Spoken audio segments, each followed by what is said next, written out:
ក្រុមហ៊ុន OMA ហ្នឹងខ្ញុំបានឮយូរហើយបងនៅក្នុងស្រុកខ្មែរហើយខ្ញុំក៏បានសិក្សាដែរក្រុមហ៊ុនហ្នឹងគឺធំសម្រាប់នៅក្នុងស្រុកខ្មែរបងហើយដែលពិសេសហ្នឹងគឺមាន Perzo នឹងហ្មងចំនួនថ្មី408បងតែចឹងហើយគឺខ្ញុំមានភាពជឿជាក់រឹតតែខ្លាំងឡើងហ្មងដល់ពេលដែលខ្ញុំឡើងជាន់ទៅទី1គឺរថយន្តវាស្ទុះខ្លាំងហើយខ្ញុំគិតថាប្រហែលជាស៊ីសាំងច្រើនហើយប៉ុន្តែដល់ពេលខ្ញុំបានតេស្តយូរដែរបងអញ្ចឹងគឺស៊ីតិចមែនតែនបងស៊ីតិចជាងរថយន្តមុនទៀតដូច្នេះការសេវរបស់ខ្ញុំក៏វាកាន់តែច្រើនដែរហើយសូម្បីតែខ្ញុំសិក្សាតាំងពីការបង់ពន្ធផ្លូវបងគឺតិចមែនតែនសឹងតែมันគួរឲ្យជឿទេបងហើយចំណុចមួយទៀតហ្នឹងបងខ្ញុំស្រឡាញ់ជាងគេគឺកន្លែង piano បងកន្លែងលើតាប៉ាឡូហ្នឹងរចនាបែប piano មកវា modern មែនតែនបងហើយវា logic សម្រាប់យុវវ័យសម័យថ្មីបង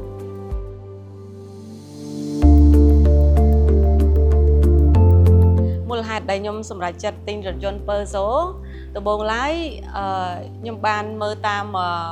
social media ទេបងហើយ page ហ្នឹង page បរទេសទៀតបងមិនមែនជា page ខ្មែរទេដល់ពេលខ្ញុំមើលទៅវ៉ាវមានរថយន្តនឹងដែរតែដល់ពេលខ្ញុំមើលចំណុចមួយខ្ញុំថាវ៉ាវវាមានចំណុចច្រើនដែលខ្ញុំពេញចិត្តអញ្ចឹងខ្ញុំក៏ចាប់ផ្ដើមមើល page ខ្មែរបងដល់មើល page ខ្មែរមាននៅក្នុងស្រុកខ្មែរបងដែលនៅក្នុងស្រុកខ្មែរខ្ញុំមើលទៅខ្ញុំក៏បានសាកសួរព័ត៌មានទៅ sale បងអញ្ចឹងទៅគាត់ក៏បានឲ្យព័ត៌មានមកខ្ញុំខ្លះហើយអ្វីដែលខ្ញុំចាប់អារម្មណ៍ជាងគេហ្នឹង Perzo ហ្នឹងគឺនៅក្រោមក្រុមហ៊ុន OMA បងដែលខ្ញុំស្គាល់ថាក្រុមហ៊ុន OMA គាត់បាននាំចូលរថយន្តម៉ាកល្បីហើយធំជាច្រើនបងដែលក្នុងហ្នឹងគឺមាន Perzo ដែរបងដែលអញ្ចឹងហើយបានជាឈានមកដល់ខ្ញុំសម្រេចចិត្តមកតេស្តត្រាយបងទៅមកតេស្តត្រាយដំបូងឡើយថាមកគាត់ទៅតេស្តត្រាយសិនទេបងទៅពេលចូលតេស្តត្រាយហើយពេញចិត្តក៏កក់លុយថ្ងៃហ្នឹងហ្មងទៅ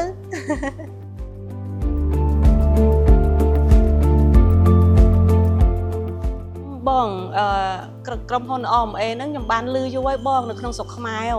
ហើយខ្ញុំក៏បានសិក្សាដែរក្រុមហ៊ុនហ្នឹងគឺធំសម្រាប់នៅក្នុងស្រុកខ្មែរបងហើយមួយទៀតឡានម៉ាកដែលល្បីធំនៅក្រោមការគ្រប់គ្រងរបស់ OMA ច្រើនបងហើយដែលពិសេសហ្នឹងគឺមាន Perzo នឹងហ្មងចំនួនថ្មី408បងតែចឹងហើយគឺខ្ញុំមានភាពជឿជាក់រឹតតែខ្លាំងឡើងបង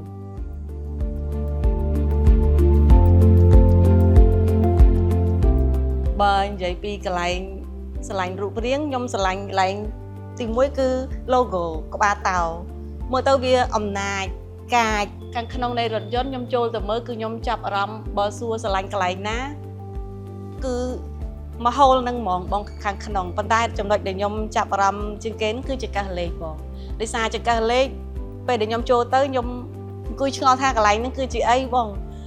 ពីព្រោះខ្ញុំឃើញឡានមុនគឺអត់មានយើងចូលទៅគឺយើងស្គាល់ចង្កឹះលេខប៉ុន្តែឡាននេះចូលទៅសឹងមើលចង្កឹះលេខអត់ឃើញទេដល់ពេលខាងសែគាត់ប្រាប់ទៅប៉ាអាហ្នឹងគឺចង្កឹះលេខហើយចំណុចមួយទៀតហ្នឹងបងខ្ញុំស្រឡាញ់ជាងគេគឺកន្លែង piano បងកន្លែងលើតាប៉ាឡូហ្នឹងរចនា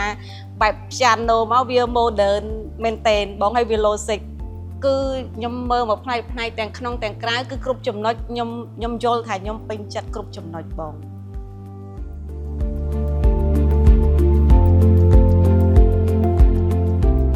ភាពតាក់ទាញរបស់ខ្ញុំរវាងរថយន្ត Perzo 408ហ្នឹងដែលខ្ញុំចាប់អារម្មណ៍ខ្លាំងរថយន្តហ្នឹងមើលទៅទាបពេលប៉ុន្តែដល់ពេលមើលបាតក្រោមខ្ពស់បងអញ្ចឹងណាបងដល់ពេលដែលខ្ញុំបានតេស្តត្រាយអញ្ចឹងទៅវាមានប្រព័ន្ធរបស់វាមាន3បងមាន Eco Normal Sport អញ្ចឹងប្រព័ន្ធទាំង3ហ្នឹងខ្ញុំបានតេស្តទាំង3អញ្ចឹងពេលដែលជន់មួយ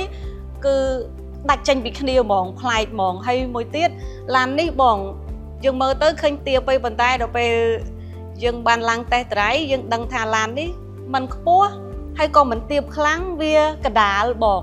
វាព្រោះវាកាត់ដល់3បងទី1 SUV 2 Sedan ទី3 Sport បងដូច្នេះហើយម៉ាស៊ីនវាយើងចង់បានស្ថានភាពបែបណាគឺវាជួយយើងបានគ្រប់ស្ថានភាពផ្លូវទាំងអស់បង